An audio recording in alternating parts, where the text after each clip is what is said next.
Hola, ¿qué tal? Bienvenidos sean todos y todas a Ojalá.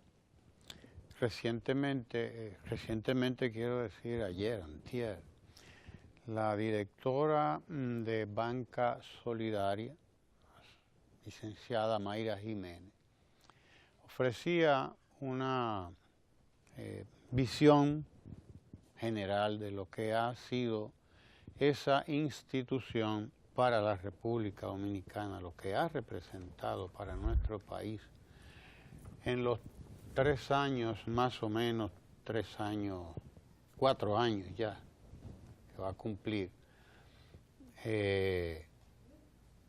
de funcionamiento, 4 años de trabajo de esa institución. El informe no puede ser más interesante.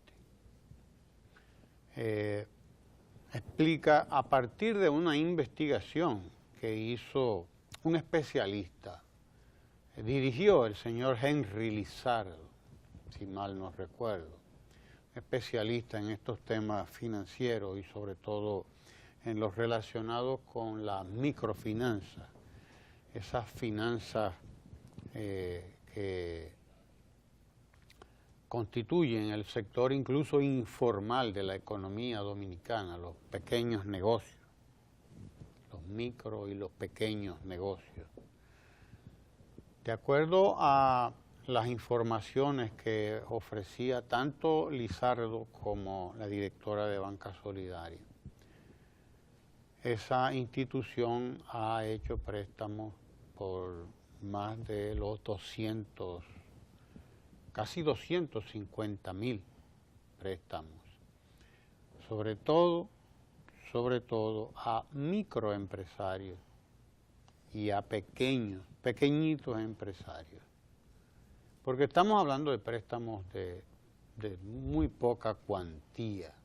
Estamos hablando de préstamos de 15.000 pesos, de 50.000 pesos, de 100.000 pesos.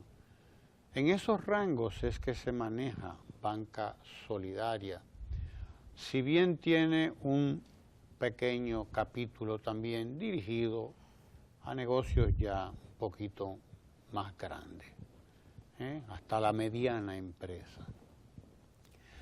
Pero esa es una institución que va fundamentalmente dirigida al microfinanciamiento, al micronegocio, al pequeño negocio, desde la friturera o el friturero que está que puede aparecernos en cualquier esquina, o el paletero o la paletera, hasta el salón de belleza, la barbería, en fin, todos esos emprendimientos que, dicho sea de paso, forman parte de más del 50% de la economía de esa naturaleza, la economía empresarial, podría decirse, el emprendimiento privado del país, esa que llaman la economía informal.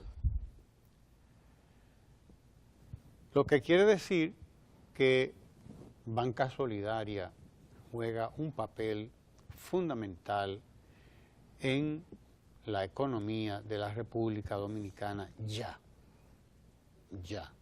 en este momento, a 4 años de existencia, esa institución juega un papel determinante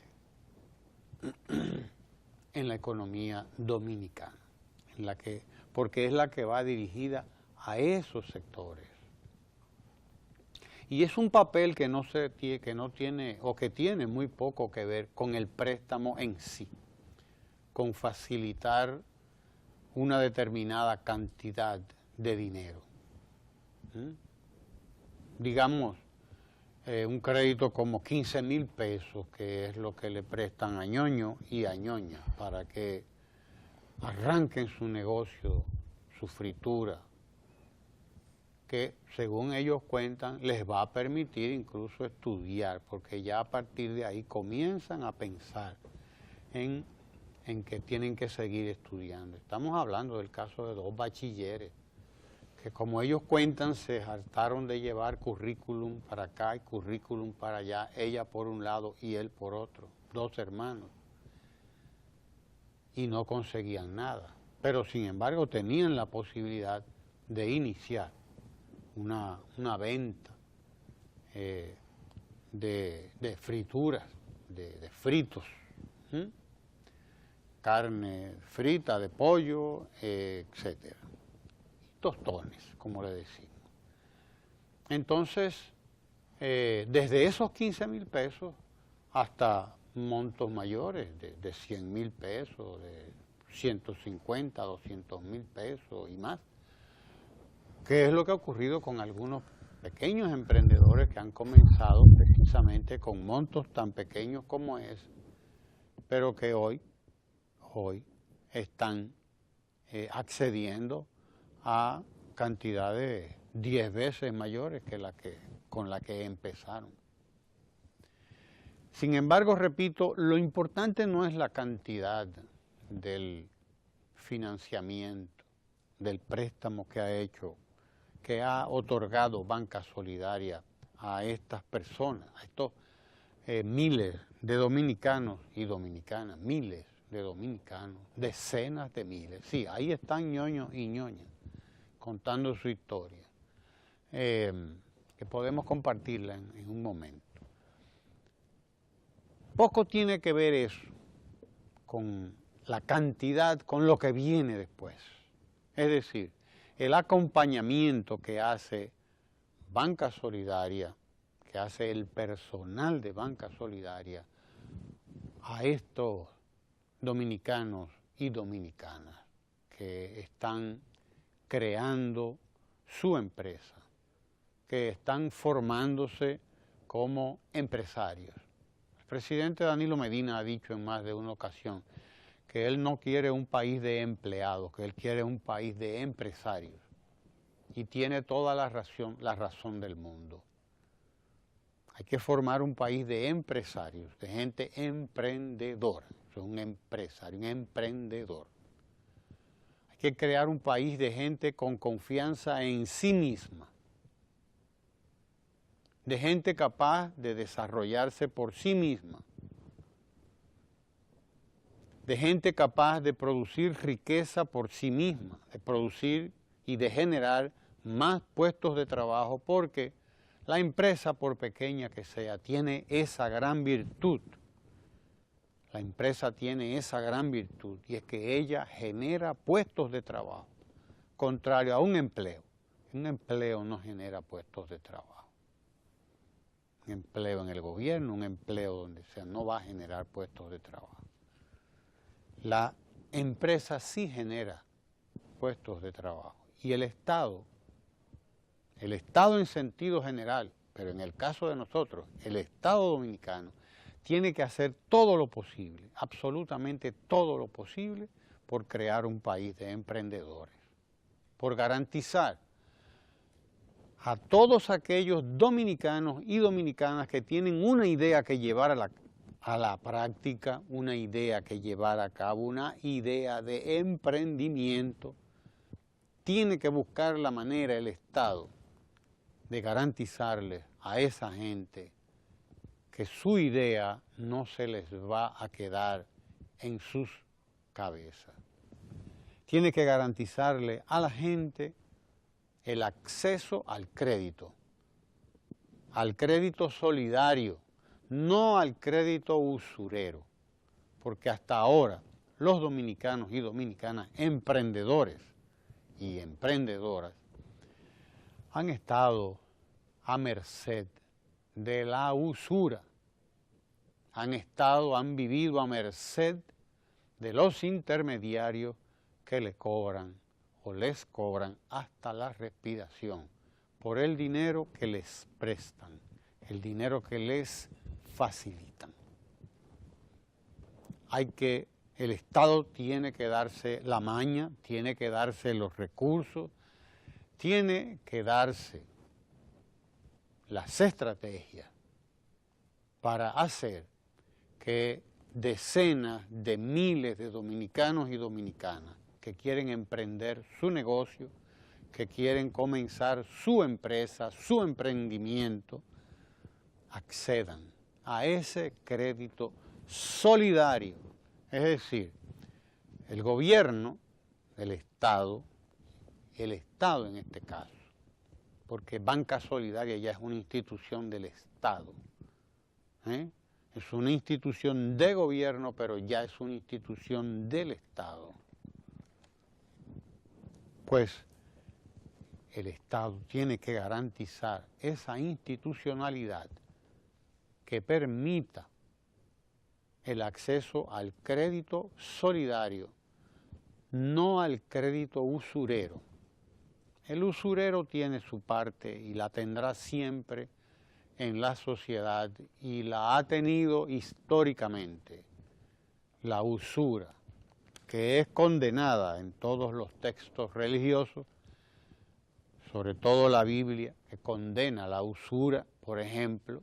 Sin embargo, no basta con que se la condene. Ella tendrá un papel y lo ha tenido siempre en la historia de la humanidad.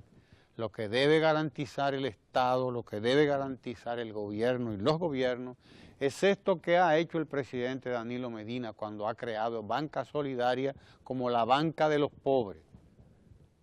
Es crear una institución en cuyo código genético, en cuyo proceder no esté el beneficio incluido, porque el Estado no tiene que hacer negocios para beneficiarse. El Estado sí, el gobierno, tiene que garantizar que sus operaciones se financien, es decir, que sus operaciones alcancen para pagar sus gastos. Y esa es una de las virtudes de Banca Solidaria, además de la que hemos mencionado, de facilitar el financiamiento, de garantizar que los emprendimientos, por pequeños que sean, no se queden en la cabeza de la gente, sino que la gente pueda llevarlos a la práctica. Una de las virtudes, repito, de Banca Solidaria es que es una banca autosuficiente. Funciona y paga sus gastos. El 1% que cobra por los préstamos, en algunos casos hasta menos del 1%, le da para pagar su empleomanía, le da para pagar la gestión que hay que hacer, la administración. O sea, Banca Solidaria, con lo que cobra por intereses, es autosuficiente. No solamente eso, Banca Solidaria ha multiplicado lo que ha recibido del gobierno y es hoy una institución en la que a 4 años de fundada prácticamente ya el Estado no tiene o no invierte en ella, porque lo que se invirtió la primera vez ha dado para continuar desarrollando a la institución.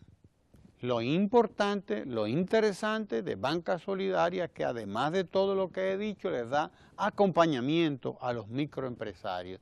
Y eso es lo que explica que la tasa de morosidad de Banca Solidaria sea extremadamente bajita. Extremadamente bajita. Estamos hablando de quizás un 1%, es decir, Banca Solidaria cobra el 99% de lo que presta y lo cobra a tiempo, en tiempo. Eso quiere decir no hay mora, no hay atraso, y eso quiere decir que el presidente de la República tenía razón cuando decía en su campaña electoral allá en el 2012, y lo decía también en el 2000 cuando fue candidato la primera vez, lo recuerdo como ahora decía, los pobres son buena paga. Los pobres son buena paga. Lo que pasa es que al no disponer de una banca solidaria, al no disponer de una banca para los pobres, pues estaban en manos de la usura. porque la banca tal cual hemos conocido, la banca tradicional, la banca privada, no le va a prestar a un pequeño empresario. Se están ya decidiendo a conquistar ese mercado y hay algunos emprendimientos bancarios ya dirigidos a captar ese mercado porque han visto que es un mercado importante, interesante, y porque han visto además que es cierto lo que decía el presidente de que los pobres son buena paga. Pero la realidad es que la banca privada no se arriesga a prestar a los micro y pequeños negociantes que no tienen con qué respaldar el préstamo. No tienen un sueldo que les permita demostrar que lo pueden pagar, porque además si dispusieran del sueldo probablemente no se decidieran a ser empresarios. Porque esa es la realidad de nuestro país, esa es la realidad. Una vez una gente consigue un sueldo, probablemente ya dejó de ser empresario, no le interesa otra cosa. Se queda ahí. Entonces Banca Solidaria hace esa función, la de ir a reunirse con la gente en sus casas, en sus medios, en su entorno, acompañarlos, enseñarles a llevar contabilidad, y eso es crear un conocimiento también. Es una banca que además crea un conocimiento, promueve un conocimiento, ayuda al microempresario a desarrollarse como empresario, con una disciplina, con libros para asentar todas sus operaciones, etcétera, etcétera. Es decir, que Banca Solidaria no es cualquier banca, es una señora banca, es la banca de los pobres, y hay que celebrar que sea una institución que en 4 años ha otorgado alrededor de 250.000 préstamos ya, si no me engaña la memoria, alrededor de 250.000 préstamos ya, y manejando desde luego un capital que ronda los 5.000 millones de pesos, si mal no recuerdo, 5 o 6.000 millones de pesos. Una institución que comenzó con 4 o 5 veces menos ese capital. Es decir, lo ha multiplicado notablemente. Ya tendremos la oportunidad de conseguir a Henry Lizardo, que fue el hacedor de esa investigación, para que conversemos con él sobre el tema, que el tema es realmente interesante, impresionante, además, por los resultados en tan poco tiempo, dicho sea de paso. No, resultados tangibles que están ahí a la vista, que son medibles, y eso es importante porque son políticas públicas con acciones muy concretas y resultados que, aunque algunos son a largo plazo, pero en este caso ya se están viendo resultados a muy corto y mediano plazo. En el día de hoy me quiero referir a la jornada nacional que en el día de hoy comienza y que va a durar hasta mañana para capturar, para identificar, para convencer a las personas iletradas que todavía no se han incorporado al Plan Nacional de Alfabetización Quisqueya Aprende Contigo. Esta ha sido una de las políticas con más voluntad política que ha tenido en los últimos años y una verdadera obra de amor que como Estado se está haciendo para declarar nuestro país libre de analfabetismo. El trabajo y el esfuerzo que se han hecho en los últimos 4 años han logrado que la tasa de analfabetismo haya bajado de un 14 a un 7%. Pero para que nuestro país cumpla la meta, aún nos falta todavía que esta tasa esté por debajo del 5%. Esta jornada es especialmente importante porque ya las personas que faltan, que estamos hablando de alrededor de algunas 185.000 personas, son quizás aquellas que se resisten todavía a incorporarse al plan, aquellos que quizás ya entienden que no es necesario por razones de edad aprender a leer y escribir, o que sienten que simplemente no es necesario. Por tanto, queremos respaldar esta iniciativa de la Dirección de Programas Especiales de la Presidencia de salir a nivel nacional y junto con de la mano con las alcaldías, con todos los ayuntamientos, los distritos municipales, pero sobre todo con los estudiantes de pedagogía, salir a identificar a estas personas que faltan.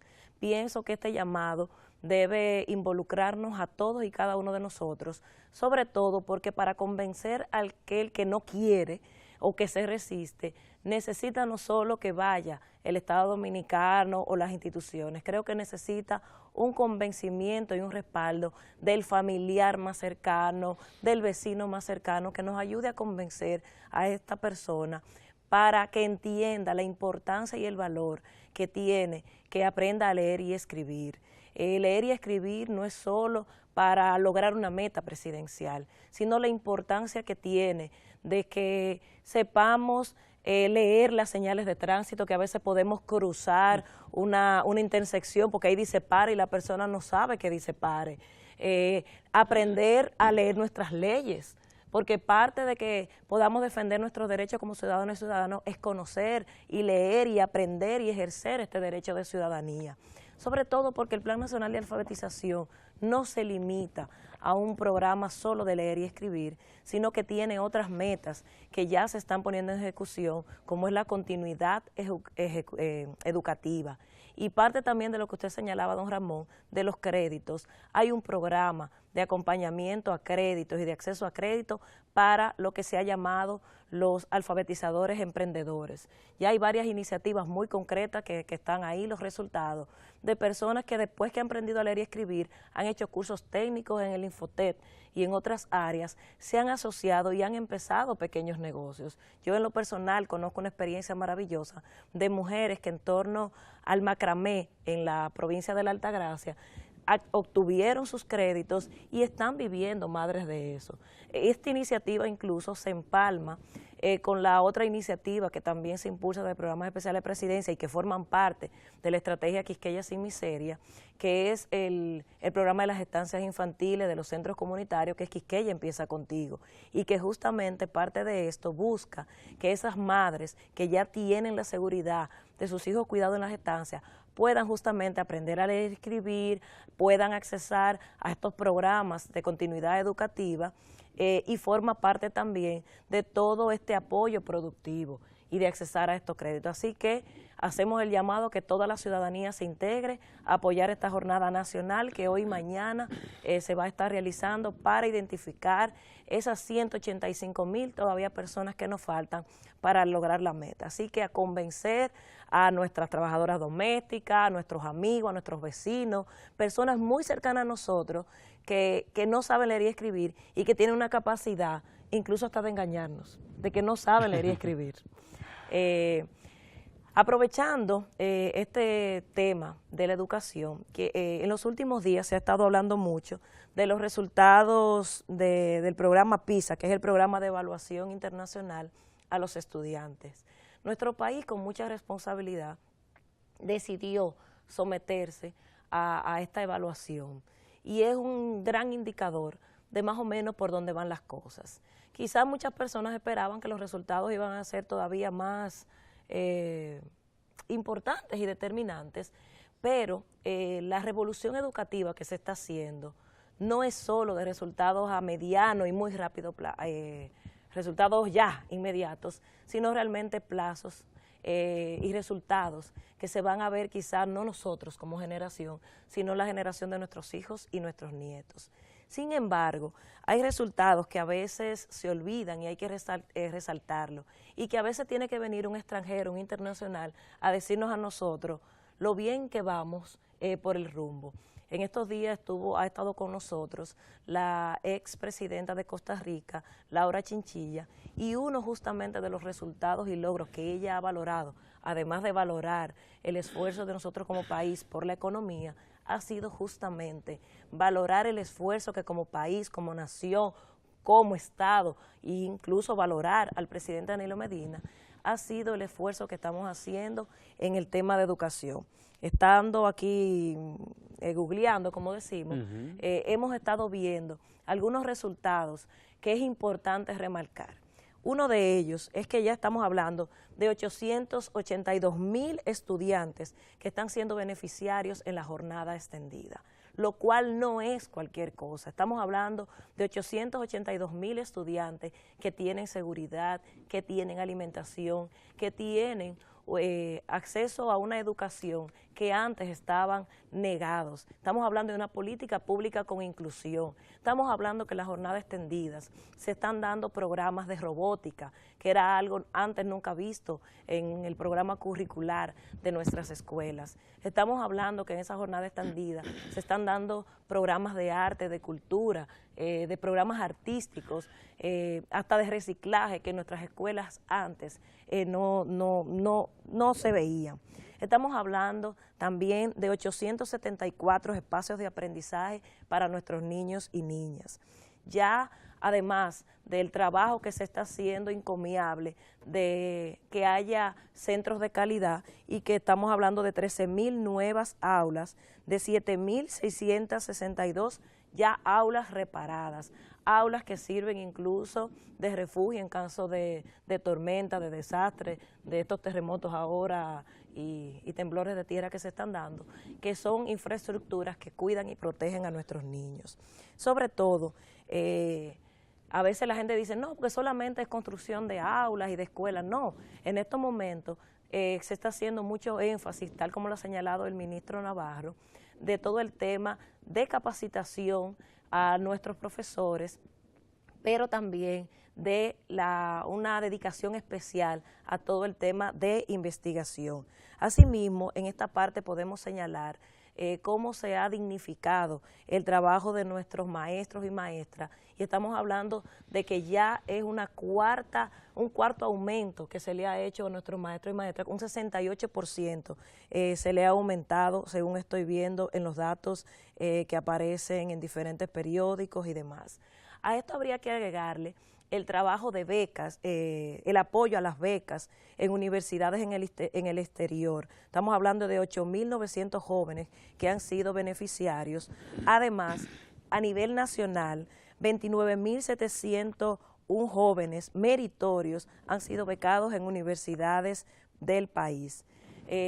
A esto habría que agregarle también en este comentario el trabajo que está haciendo el INAVIE, con 503 millones de raciones alimentarias y 5,625 escuelas que tienen desayuno, almuerzos y merienda. Pero sobre todo, el INAVIE ha puesto a 775 suplidores del Estado, que estamos hablando del trabajo acompañado ya del sector productivo y el apoyo productivo y los préstamos que usted señalaba, Ramón. Estos suplidores, que son suplidores locales, estamos hablando de una apuesta decidida del Estado Dominicano al apoyo del desarrollo económico local. Y esto hay que remarcarlo, porque a pesar de que quizás este informe ha mostrado la realidad actual, son muchos los avances que estamos teniendo en el sector educativo que no podemos dejar de resaltarlos y de valorar el gran esfuerzo que el Estado Dominicano está haciendo. Sobre todo el ministro Navarro, que con mucho esfuerzo y mucha responsabilidad, él mismo está visitando escuela por escuela, probando la alimentación, escuchando de los oídos de la gente. Se está trabajando de cerca, mano a mano, con los realmente beneficiarios de estas acciones y qué bueno que personas como Laura Chinchillas, como otros, resaltan el trabajo que estamos haciendo en materia de educación. Mire, a propósito del informe PISA, yo quiero que usted me permita destacar este editorial que está en el Diario Libre de hoy, que lo escribe doña Inés Aispun, persona con la cual uno podría no estar de acuerdo, y de hecho no lo estoy en muchas ocasiones, pero que es una gran escritora, domina muy bien el idioma español, muy bien, hay que reconocerlo, una gran escritora, indudablemente, y ella produce hoy uno de los editoriales de este diario, que a mí me gustaría, pues, compartir con ustedes, porque va al meollo, a la médula, a la sustancia de las cosas. Dice lo siguiente, y estoy hablando de educación precisamente, hablando de educación, es del informe PISA precisamente, o a propósito de ese informe, dice, ni el más ingenuo, ni el más optimista, ni el mejor intencionado del mundo podría pensar que a estas alturas el país podría presentar buenos resultados en un informe PISA.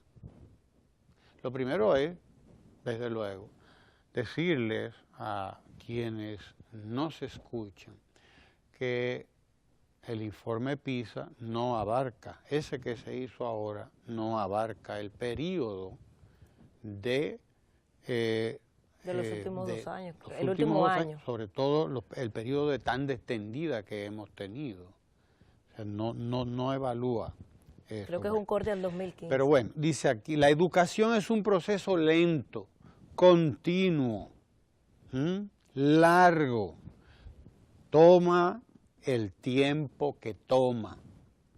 Así es, toma el tiempo que toma. Usted no puede sancochar, como dice la gente, muy apropiadamente, los resultados. No hay píldoras de 4% que se repartan en las comidas de la tanda extendida para acelerar el proceso, no es posible. Se toma el tiempo que toma. La educación es un proceso largo, pero sobre todo sostenido. El esfuerzo que se hace en educación tiene que ser sostenido. Si usted no lo sostiene, tampoco le va a servir para nada el haber hecho mucho esfuerzo en un momento y descontinuarlo en el otro. Esfuerzo sostenido. Los resultados del informe PISA son una mala noticia, pero no una sorpresa. No son una sorpresa, ya lo conocíamos antes. El informe PISA no es la primera vez que se entrega en la República Dominicana. No es la primera vez. Y está repitiendo exactamente lo mismo que había dicho los informes anteriores. Y que sustentan parte de esta política pública, justamente para corroborar. Exacto, es más, como tú bien lo señalas, el informe PISA ha servido, las evaluaciones de este informe y todos los otros informes de la UNESCO y de organizaciones diversas nacionales e internacionales, Educa acaba de entregarnos un informe, quizás más completo que el PISA. Educa, ese emprendimiento, esa ONG privada, acaba de entregarnos un informe sobre esto también, que dicho sea de paso toca aspectos que no puede tocar el PISA porque es una evaluación muy específica sobre cuestiones muy específicas. El informe de Educa es todavía quizás para mí mucho más abarcador. O sea, la buena noticia es que se está haciendo un esfuerzo ingente, lo reconoce esta señora que es una persona muy crítica, hay que decirlo, muy crítica. Se está haciendo un esfuerzo ingente, es decir, grande, muy grande, por revertir el mayor problema de la sociedad dominicana, la mala calidad de la educación, porque educación ha habido mal que bien. El problema es la mala calidad de la educación. ¿Cuándo empezó la mala calidad de la educación dominicana? ¿Ha sido la educación dominicana de mala calidad todo el tiempo? Bueno, por un tiempo probablemente no fue de tan mala calidad como ahora. Pero Balaguer se encargó de que empezara la educación dominicana a evolucionar hacia lo peor. La pública, desde luego, porque él también, junto con Trujillo, al final del periodo de Trujillo, empezaron a privatizar la educación dominicana. La dictadura empezó a privatizar la educación dominicana cuando comenzó a pasársela a colegios privados, a donde iban las élites de la República Dominicana a estudiar. Los que no mandan a sus hijos al extranjero, los mandan a sus hijos y a sus hijas, o los mandaban y los siguen mandando todavía a esos centros privilegiados, porque son los centros de ellos.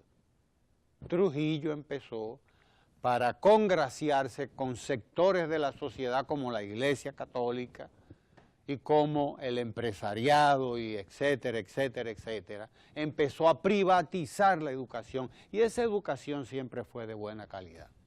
Esa fue siempre de buena calidad. La que empezó a ser de mala calidad fue la pública. Esa empezó a ser de mala calidad. Porque la educación pública aquí era heredera de la mejor tradición educativa en la historia de la República Dominicana, que es la que dejó aquí Eugenio María de Hostos, que no era cualquier educador, era un educador revolucionario en su tiempo. Todavía hoy el que lee a Hostos se da cuenta de que hoy en día, en este momento, Hostos es un educador revolucionario. Y de la escuela hostosiana salieron gente como Juan Bosch, salió Pedro Mir y salieron los grandes escritores, los grandes educadores, salió Salomé Ureña de Enrique y por lo tanto salieron sus hijos, Pedro Enrique, Max Enrique, Camila Enrique, salieron. Educadores también, educadores formidables, salieron de la escuela de Eugenio María de Hostos, que Trujillo empezó a desmontar en la República Dominicana y Balaguer continuó desmontando todo lo que pudo hasta que la desmontaron. Y la educación dominicana comenzó a ser un reservorio de militantes políticos. Eso había que decirlo, nombrados por los dirigentes políticos, hasta diputados y síndicos, cualquiera nombraba un maestro aquí en la República Dominicana, ni una maestra, cualquiera, nada más tenía que ser ese maestro, esa maestra, un militante político. Y como mucho se le exigía bachillerato, como mucho se le exigía que fuera bachiller, pero no hay un solo caso, ni dos, ni 10, de algunos que fueron profesores sin ser siquiera bachilleres, y fue Balaguer y fue Trujillo los que empezaron a desmontar el modelo hostosiano de educación en la República Dominicana, que el que se lea a Hostos se va a dar cuenta de que entre Hostos y Paulo Freire, por ejemplo, para nombrar otro caso, óigame, las similitudes, las coincidencias, y Freire vivió 100 años después de Hostos, para que usted vea lo que era Hostos, las coincidencias entre Freire y entre Hostos son terriblemente interesantes, para que usted vea lo que era la educación dominicana que dejó instaurado el sistema de Eugenio María de Hostos, era una educación excelente, era una educación de calidad y hay gente que puede dar prueba de eso. Y yo he mencionado solamente a Juan Bosch y a Pedro Mir y a toda esa gente y a la misma Salomé, etcétera. Ercilia Pepín, la escuela hostosiana, pero estamos hablando de los más conspicuos. Yo le puedo hablar a usted de gente del pueblo, que resultado de la educación hostosiana, en el tercer curso ya de la primaria, eran casi bachilleres. Imagínese usted lo que era un dominicano, una dominicana educada en el séptimo, octavo curso, si ya en cuarto y quinto de primaria había que ver las cosas que hacían. Hoy nosotros estamos poniendo en marcha aquí, y se están poniendo en práctica, cuestiones que las dilucidó Hostos hace 200 años, prácticamente. Entonces, la educación dominicana no fue siempre, la educación pública,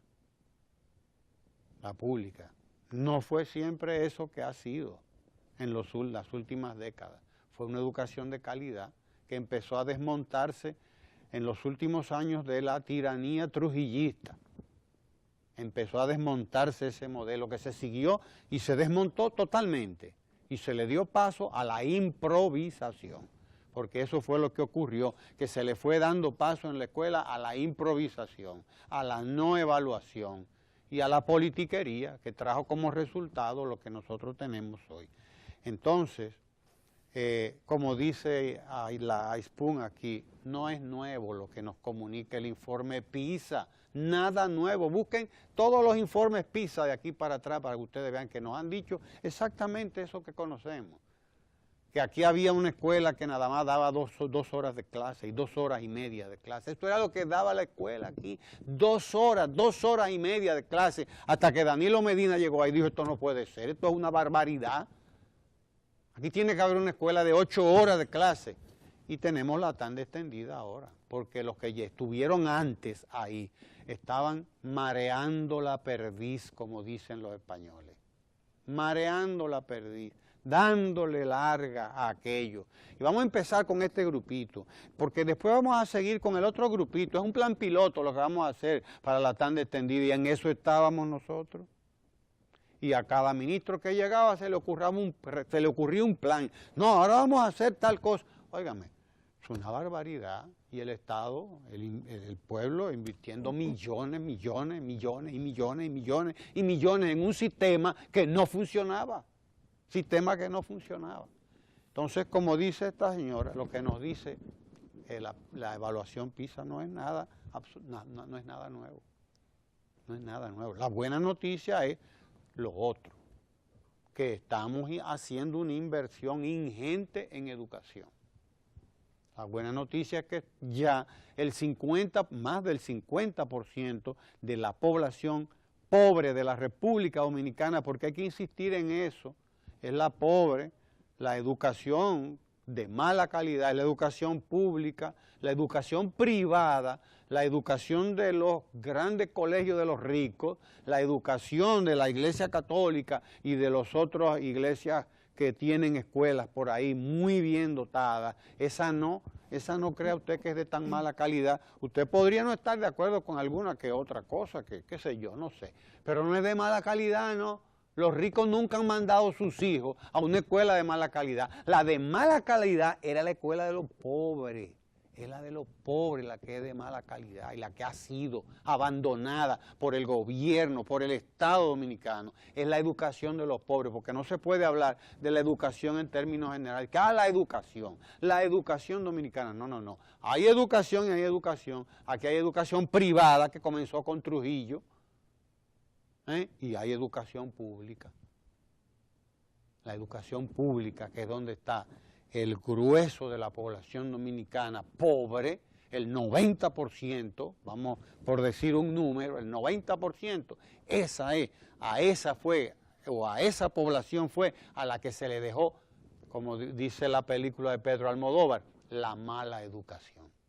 Se le dejó a esta. La buena se le privatizó a la clase media alta, que la paga con sacrificio, y hasta la media, que la suda sangre para poder pagarle un buen colegio a sus hijos.